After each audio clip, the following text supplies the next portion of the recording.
শাশুড়িদের উদ্দেশ্যে বলছি, যদি আপনার ছেলেকে অন্য মেয়ের সাথে মানে পরের বারের মেয়ের সাথে দেখতে না চান তাহলে ছেলেকে বিয়ে করাবেন না, আপনার সাথে রেখে দেবেন সারা জীবন ধরে।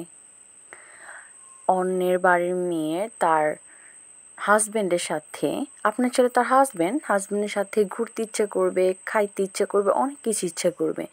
আপনার যদি সেটা সহ্য না হয় তাহলে তো ছেলে বিয়ে দেওয়ার কোনো দরকার নাই। কারণ হচ্ছে অন্য বাড়ির মেয়ের উপর আপনি সব কিছু চাপাই দিতে পারেন না, আপনার যা খুশি। আপনি হয়তো বা মানে এটাই হয়, আগের দিনের শাশুড়িরা অনেক কিছু পায় নাই, তার শাশুড়ি তাকে করতে দেয় নাই, তো সেই জেদ ধরে সেও চায় যে তার ছেলের বউর সাথে এগুলো করবে। কিন্তু না, শাশুড়ি মা সেটা হবে না, এখন যুগ পাল্টাইছে।